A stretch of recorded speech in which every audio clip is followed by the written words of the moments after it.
Salut tout le monde, bienvenue dans Back to Movie.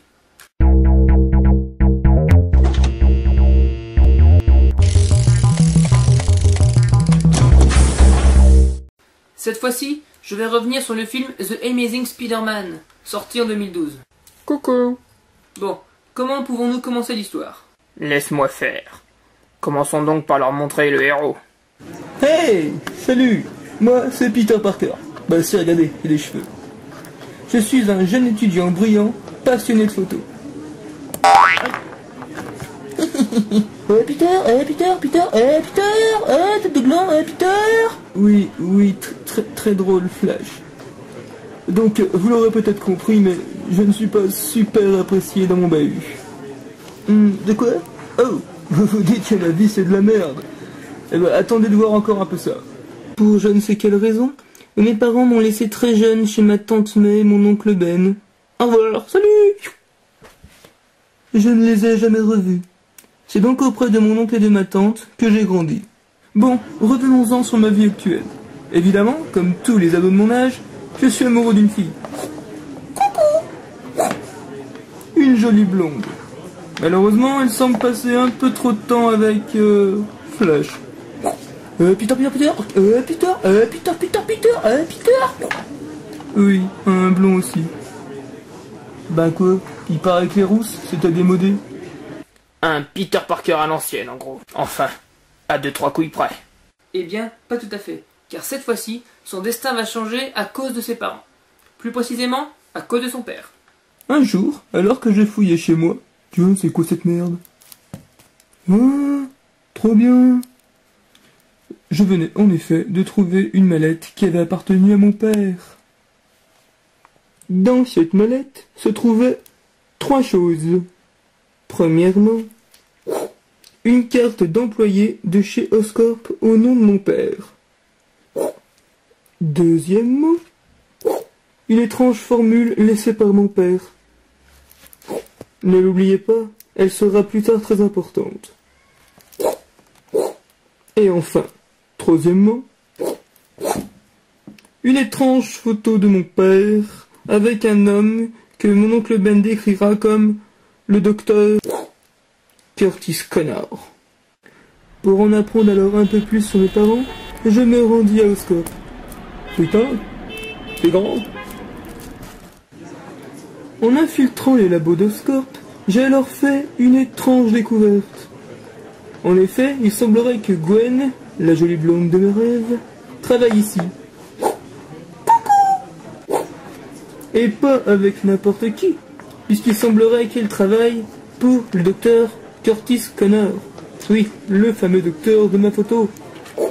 Bonjour, je suis le docteur Curtis Connor. Comme vous pouvez le voir, il me manque un bras. Je suis donc manchot.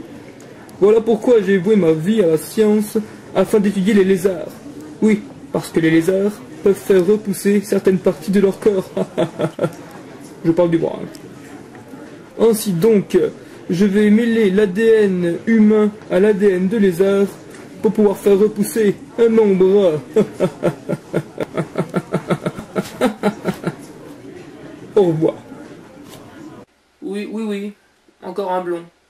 À ce niveau-là, je pense que le seul moyen de mettre plus de blond autour du personnage de Gwen, ça aurait été de laisser Peter se transformer en Super Saiyan.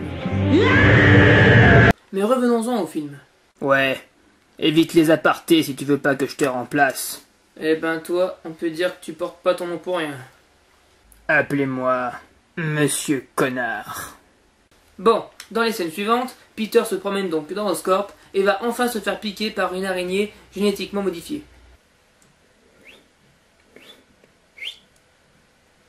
Pique. Peter se retrouve donc avec un bouton dégueulasse juste au niveau de la nuque. Ça pourrait être pire. Il aurait très bien pu être piqué au... Oh, vous êtes dégueulasse. Eh oui, et on aime ça, figure-toi. Bref, Peter a été piqué, l'ADN de l'araignée va donc se mêler à l'ADN humain, et Peter va devenir Spider-Man, et enfin les castagniers du méchant. Oh oh, doucement garçon. Bah quoi, si, là c'est bon, il a été piqué, ça va se battre, là c'est bon, ça va taper. Non, lui, il fait ça. Ding dong. Bonjour, Docteur Connors, il faut qu'on parle. Ouais. Non, non, non, non, ouais. Lui, il va voir Connors parce qu'il flippe sa mère. Lopette. Hey! Mais non, dis pas ça. En plus, cette scène, elle sert avant tout À montrer que je suis super pote avec le doc? Mais non, cette scène, en fait, elle sert à montrer que Peter donne la formule au docteur. Oui, souvenez-vous, la formule de la mallette. Le docteur, avec cette formule, peut donc enfin terminer ses recherches. Ah, tu vois que c'est utile. Ouais, si tu veux. Bon, ensuite, Peter Parker, fort de ses nouveaux pouvoirs, va commencer à s'affirmer à l'école. Il va tout d'abord humilier Flash au basket. Ouais, Peter, ouais, Peter. Je suis génial. Oh, il a marqué, Peter, il a marqué. Lopette. Mais, Non mais attends, c'est Spider-Man, pas Space Jam. Mais ça va pas plaire à l'oncle Ben, qui va venir à l'école pour le sermonner. La prochaine fois, je te fesse tout nu devant tout le monde. Petit con. Je l'aime déjà, ce vieux. Mais ceci ne va pas refroidir notre petit Peter, car juste après, il va inviter Gwen à sortir avec lui. dis Gwen. Coucou. Tu veux sortir avec moi?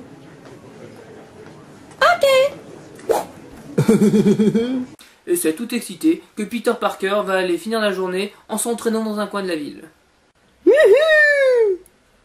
Puis soudain tombe la nuit, et avec elle, les ennuis. Ah non, hein. Si tu commences avec Karim, je me casse, hein. Tu pourrais me laisser savourer un peu mon texte quand même. Hey, continue à te plaindre et c'est mes semelles que tu vas savourer, connard. Et sinon, on pourrait en revenir à mon film, s'il vous plaît? Très bonne idée. Donc Peter rentre enfin chez lui, mais voilà, son oncle Ben l'attendait de pied ferme pour le sermonner un peu. Je suis rentré. Ah, te voilà enfin, petite salope. Un grand homme, mon oncle. Après une brève engueulade, où d'ailleurs là le vieux Benny en profite pour lui sortir une version moisie du un grand pouvoir implique de grandes responsabilités. Il me fait le coup à chaque fois. Énervé, Peter se barre de chez lui. Et le seul moyen qu'il a trouvé pour calmer toute cette putain de rage due à tant d'incompréhension, c'est de filer dans une putain de supérette et de s'acheter...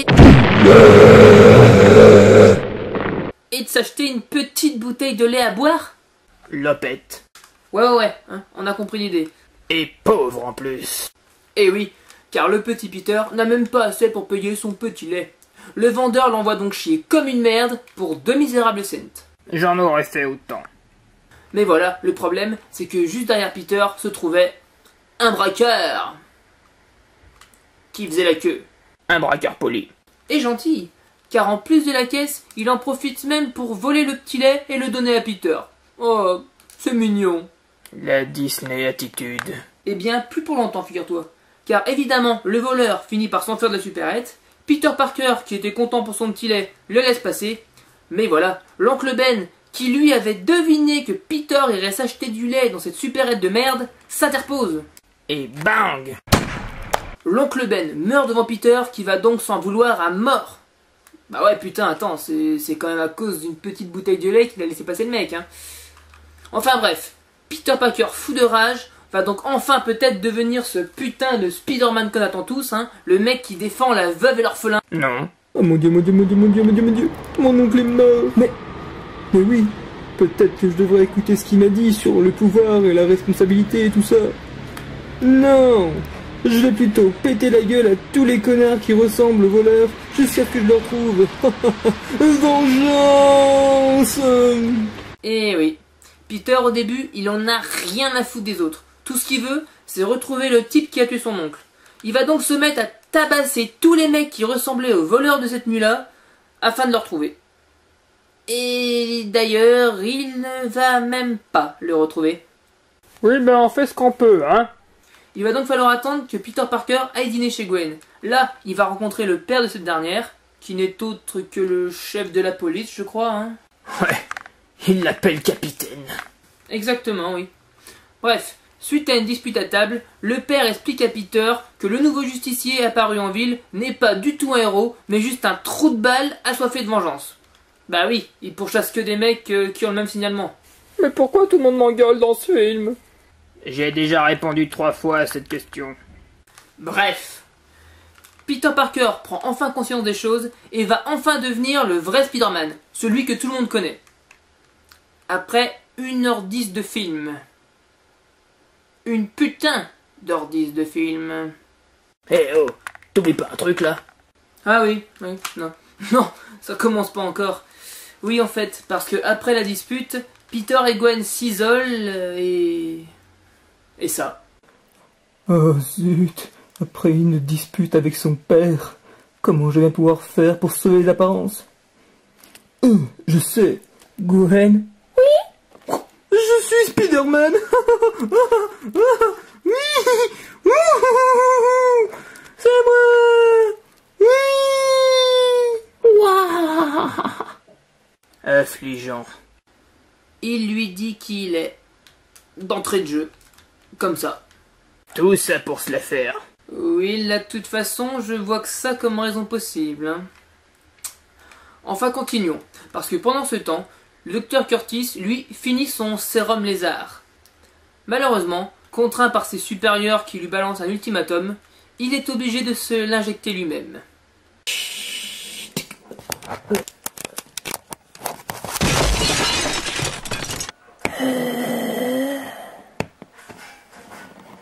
Et se transforme en lézard géant. Transformation qui, rappelez-vous, a été possible grâce au fait que Peter lui ait donné la formule. Boulet. Carrément, car le lézard fraîchement transformé va en profiter pour aller foutre la merde sur un pont.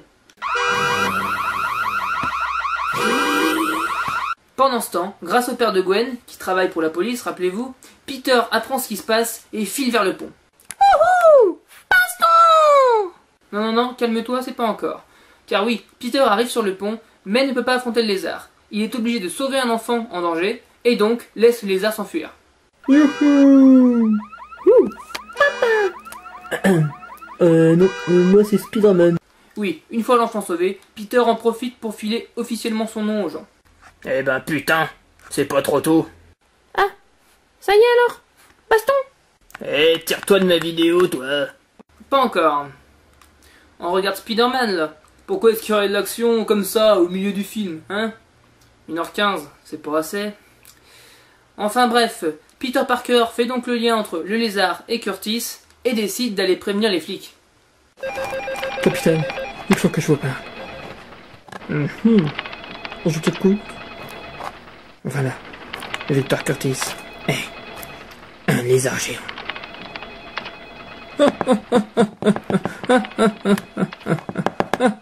Ce qui ne marchera pas des masses, hein. Peter Parker va donc devoir traquer lui-même le lézard.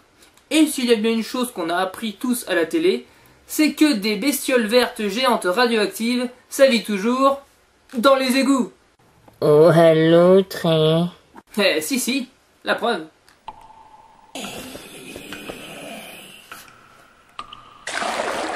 Par là.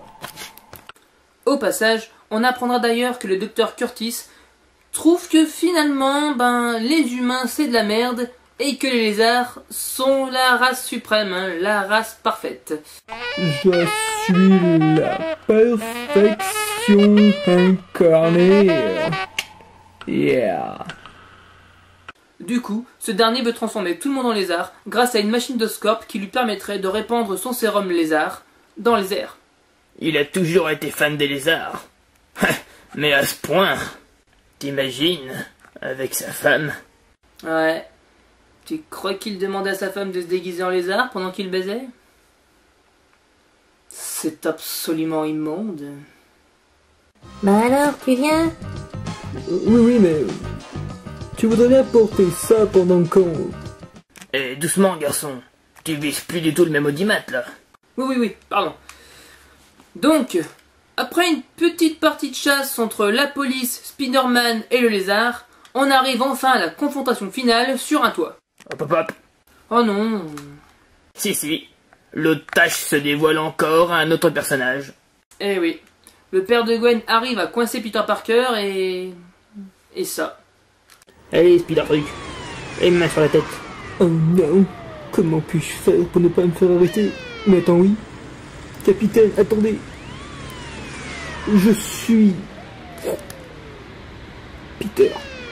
Oh. Donc tu me laisses passer? Bon, il a bugué, j'y retourne. Spider Moule en action. Voilà. Bon, je disais donc, confrontation finale.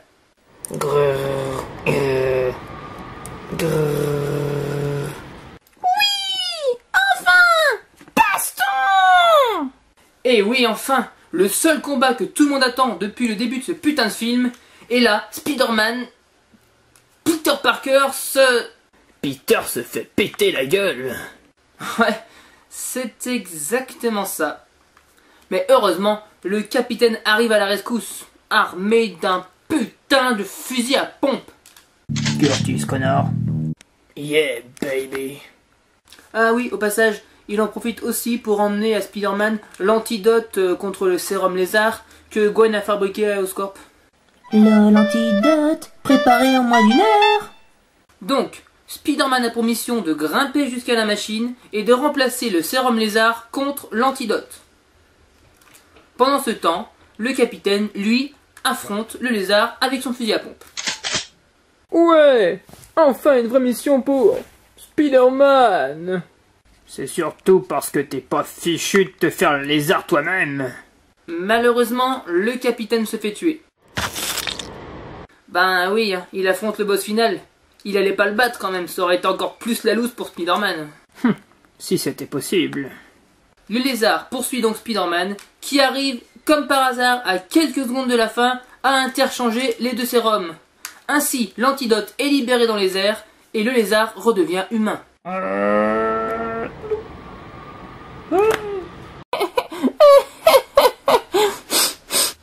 Pourquoi il chiale?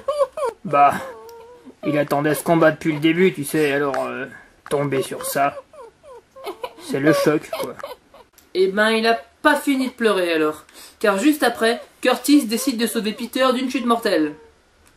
Sans aucune véritable raison, à vrai dire. Je me souviens pas avoir vu dans le film que le lézard était méchant à cause du sérum lézard. Hein. Ou alors c'est très mal expliqué.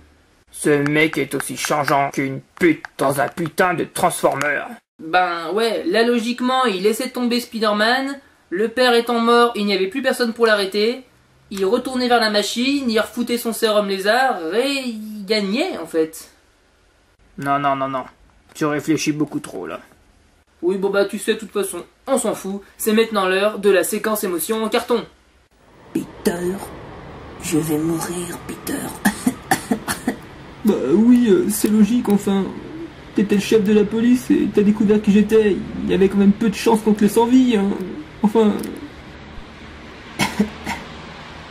Être Spider-Man apportera son lot de dangers. Promets-moi de laisser Gwen en dehors de tout ça. Carrément. Ouais, bah, je le promets. Peter promet donc juste avant la mort du père de laisser Gwen tranquille pour l'écarter de tout danger. C'est ballot. En même temps, le mec, je le comprends, hein. Spider-Man n'a déjà pas été foutu de protéger un flic chevronné armé d'un fusil. Qu'est-ce que tu veux qu'il fasse pour une pauvre petite blonde? Les dernières volontés d'un mort sont sacrées, jeunes gens. Mais oui, après tout, c'est bien vrai. Mais c'est pas vrai. Encore un qui va me faire chier dans ma vidéo. Tu lui as promis, n'est-ce pas? Je comprends. Peter Parker. Oui, tante May. Je te connais bien, Peter, et blablabla, blablabla, blablabla, blablabla. Ma petite tirade inutile, vu que mon perso ne sert à rien et qu'on le voit jamais dans ce film, blablabla, blablabla, blablabla. Bref, va te taper Gwen. Ah mon dieu, mais tu as raison, tante May. J'en ai rien à foutre de ce vieux con, moi. Je vais me la taper, sa fille. J'emmerde ma promesse.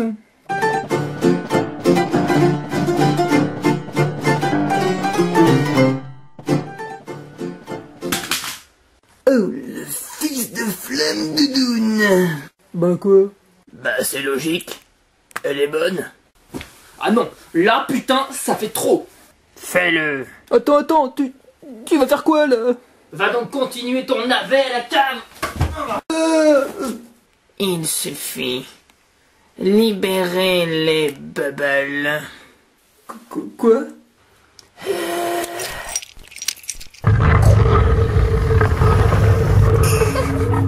Qui est là? Oh mon Dieu, mon Dieu, mon Dieu.